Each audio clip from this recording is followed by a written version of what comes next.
When I was 12 years old, my friend Barry and I decided to go trick-or-treating on our own. We thought we were old enough, and we were both excited about the idea. I dressed up as Deadpool, and Barry was Spider-Man. Our night started off amazingly, and our candy baskets were already overflowing with delicious treats. But, we had to go home to empty our baskets since they were too full. This made our parents a bit mad, as it was getting quieter outside, and they wanted us to stay in. However, we convinced them that we just had a few houses left to visit, and they reluctantly agreed. We ventured out once more, and this time, we covered all the remaining houses. Just when we thought we were done, Barry mentioned that some of our other friends had gone to a different neighborhood with scary decorations and even traps set up. He said it was super spooky, and some kids got so scared that they didn't even ask for treats, they just ran back home. Well, this piqued our curiosity, and we decided to check it out. As we headed to that mysterious neighborhood, we noticed a man dressed as the Joker from It, standing at the entrance in a dark corner. We were initially amazed, thinking it was just a lifelike doll. But as we entered that neighborhood, the road was completely empty, and the decorations were indeed spine-chilling. We were telling ourselves that we were practically adults now, so we bravely knocked on a few doors and collected some candies. On our way back, we encountered the Joker again, and this time, we realized he wasn't a prop, he was a real person. He acted strangely, trying to scare us. To be honest, we were a little spooked, but we maintained our tough facade.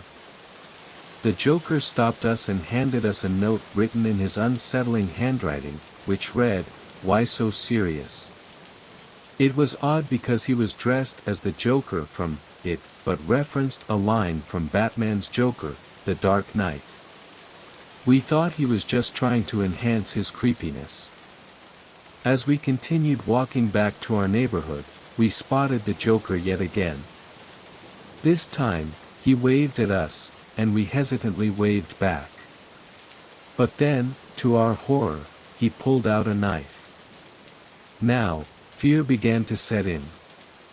We quickened our pace and looked back, only to find him lurking in a dark corner, knife in hand, and a menacing stare fixed on us.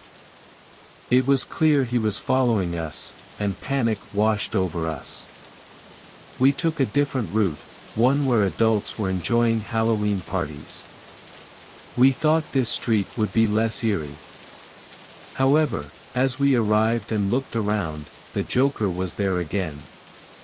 It was now undeniable that he was following us. We were terrified, and our hearts raced as we dashed for safety. Finally, we reached our respective houses, but in our haste, we had dropped all the candies on that eerie road. We felt safe at last, but we were still on edge. We didn't tell our parents about the encounter, but we couldn't sleep that night.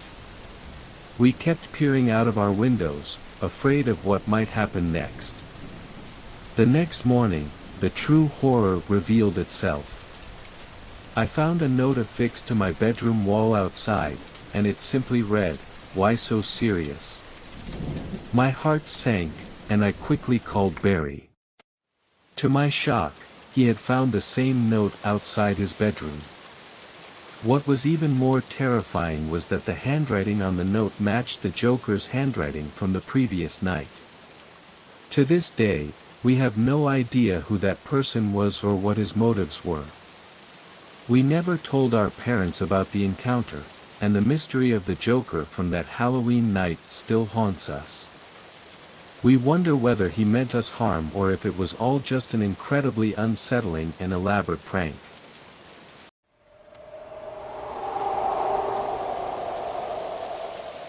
Halloween night had finally arrived, and the excitement in our house was palpable. My family had been preparing for this day for weeks, and our front yard was transformed into a spooky wonderland of pumpkins, skeletons, and cobwebs. I was going to be Ryuk, the Shinigami, and my little brother was going as Light Yagami, both of us proudly displaying our love for anime. Unfortunately, my dad had to work late that night, leaving just my mom, my little brother, and me to go out for some trick-or-treating fun. As the sun began to set, we realized it was time to embark on our Halloween adventure. That's when I remembered our new friend Frances. She had recently moved into the neighborhood to spend her Halloween holidays with her grandpa, whose house was just a few doors down from ours. We had become friends with Frances because of our shared love for anime, and it seemed like we had found a kindred spirit in her. Now, Frances's grandpa was somewhat of a mysterious figure. He lived alone, having lost his wife a few years ago, and had become increasingly reclusive since then. He rarely ventured out of his house, which had become the subject of spooky stories and rumors among the neighborhood kids. To be honest, I was a bit afraid of him and had bought into those scary tales. But when Frances came to stay with her grandpa, it was a bit odd, to say the least. On Halloween night, we tried calling Frances, who had seemed just as excited as us about dressing up and going trick-or-treating. She had planned to join us, dressing as Rem to complete the Death Note trio. She assured us that her grandpa had bought candies for the kids and would be giving them out, so everything seemed set. However, as the evening approached, she stopped answering our calls, which was highly unusual. My mom began to worry because she had only agreed to let us go trick-or-treating alone on the condition that we would meet up with Frances. But now, Frances was nowhere to be found, and my mom showed genuine concern. It was our first time going out alone, and she had reluctantly agreed to it. So, my little brother and I decided to tell her that Frances would meet us at her grandpa's house, which was a short walk from ours. With my mom's reluctant approval, we made our way to Frances's grandpa's house, our costumes on full display. Excitement mixed with a tinge of fear as we approached the house. The old place was eerie, and the stories we'd heard about her grandpa made my heart race. We knocked on the door, but no one answered. Frustration and impatience set in as we knocked a few more times. Just as we were about to give up, the door creaked open, and there stood Frances's grandpa.